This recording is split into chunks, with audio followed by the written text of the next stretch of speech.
now. Well, moments ago, Laura, the Arizona Cardinals released Kyler Murray officially. With Murray now free, the Minnesota Vikings are considered the overwhelming favorite to sign him. One source said it would be a big upset if Kyler Murray did not wind up with the Minnesota Vikings. Now that he's free, he's able to do that deal. We'll see how it works out. But look, it's tracking like that. And he's not the only quarterback to just be released. Kyler Murray was, or Kirk Cousins was as well. Another quarterback on the move here. The Falcons have moved on from Kirk Cousins. He becomes a free agent now, and we'll see how that one works out moving forward. But Kyler Murray released, Kirk Cousins released. Two quarterbacks hit the market. Kyler looks like he could be ticketed for Minnesota. We'll see what Cousins does. He's not in as much of a rush, but those are the two particular situations as we know them. All right, Adam, as the news continues to fly around, we'll keep you here. You're here with us for the hour. We got Dan with us. We got Mina Kimes as well. And Mina, as you hear this news about Kyler Murray, it's what we expected. We're still, of course, expecting that he's tracking toward Minnesota. But what are your thoughts on Kyler? Well, let's start here. Kyler Murray is a dramatic improvement over what we watched in Minnesota last season. I think the perception around him is that he's very streaky and that maybe he's fallen off from the highs earlier in his career. But look at this. These are Kyler's numbers, his statistical rankings 2024 through 2025. So these are the last 20 or so starts that he's played. He has been an above average quarterback in success rate, EPA per dropback, QBR. And then on the right, you have what Minnesota got from the quarterback position last season. And so my point here is we talk a lot about Kyler's upside and his talent, and there's been times in his career when he's looked like an MVP candidate. But I would argue folks are underestimating the floor he gives you as a quarterback in terms of playing on time and, just his ability to play efficient football.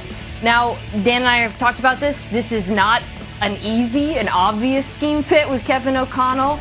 But to me, the opportunity here to upgrade is not just a challenge, but an opportunity for O'Connell in addition to Murray.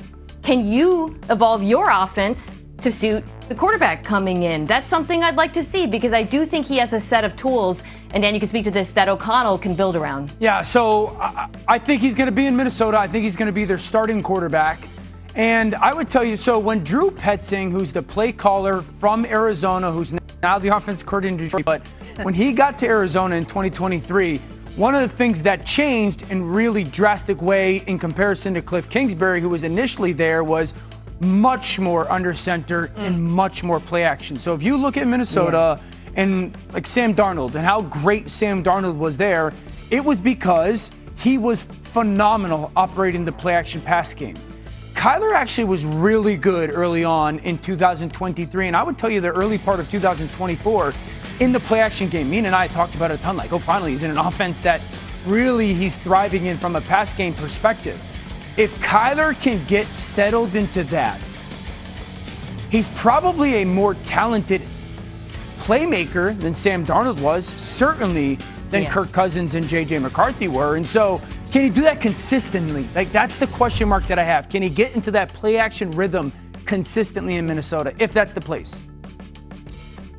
Dan, something that's unique about Kyler is for a quarterback of his size, he will throw over the middle of the field. Totally. Often when we see with quarterbacks who are under 6 foot tall, they have trouble seeing the middle of the field.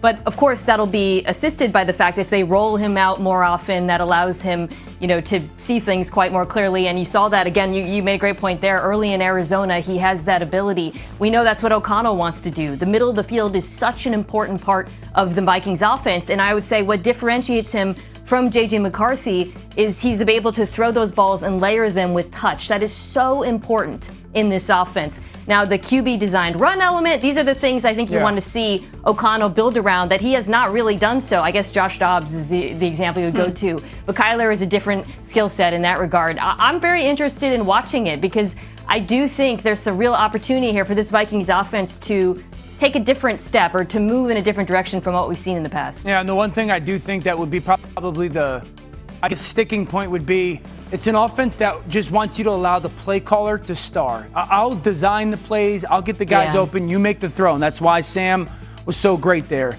Kyler's a playmaker, and so walking that fine line of being the playmaker when needed rather than wanting to, I think will probably be where the biggest growth will have to come from for this if it's Minnesota to work the best. To the points that you guys are making, Kyler Murray, top 10 in completions inside the numbers over his career. Yeah. I'm not sure people realize just how good he is at some of these things, and we'll keep an eye on whether or not he does end up in Minnesota. Now, when the clock struck 4 Eastern just a few minutes ago, all the deals that we've been talking about since Monday can officially be signed. It's a good reminder that getting pen to paper on these contracts feels more and more important than ever this year after what happened last night and just the unfolding of the Max Crosby deal falling apart. As we bring Adam back in here, Adam, the Max Crosby trade deal in Baltimore was agreed to, but it was not finalized.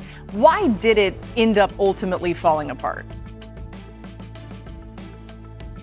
Well, the move that was more surprising than the trade itself was the fact that the Baltimore Ravens decided not to pass him on the physical. And Max Crosby and his wife arrived in Baltimore.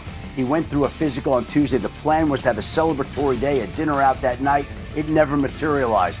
Doctors looked at his knee and had concerns. There were physicals done, MRIs done, and ultimately the Baltimore Ravens had the information and decided that they could not move forward with a deal that would give the Raiders 2 first-round draft picks. Now, Max Crosby's knee surgeon, Dr. Neil Elitrosh, pointed out that Max Crosby is exactly where he is supposed to be at this point in time from a significant knee injury that involved damage to the meniscus, bone, and cartilage. They still believe he'll be ready for opening day 2026, but it's going to take some time to get there first. Not a simple process. So in the interim, now Crosby reverts back to the Raiders. He was in their building today. They are taking calls from teams, but again, they wouldn't move him unless they got the asking price that they were seeking, which last time was at least 2 first-round draft picks. Whether there's a team out there willing to compensate them to that high a level, whether they're willing to budge off those demands, those requests, but for the time being,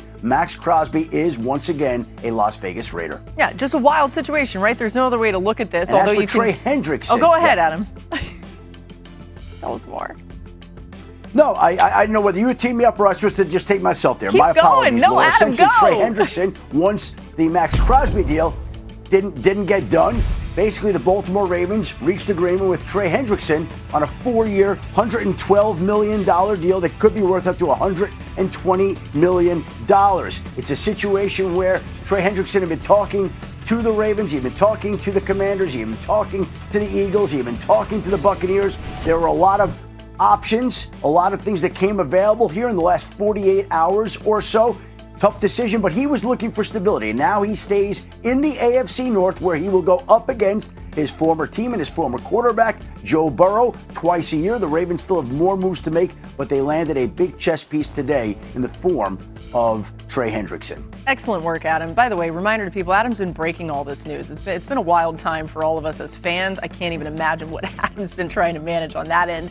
Mina, I want to point this out before we talk through the Baltimore side of all this. I've spent some time talking today to Stefania Bell, our medical expert here at ESPN. She's pointed out that all these teams can conduct their own physicals, right? These players come to them. They get imaging done by those teams. It's up to the teams about their comfort level on these players. Take that for what you will with how you want to parse through this, but any issue on how Baltimore handled all of this? I think it's really hard to know. There's so many unknowns here. It is not outside the realm of possibility that the Ravens looked at a player who's pushing 29, who's played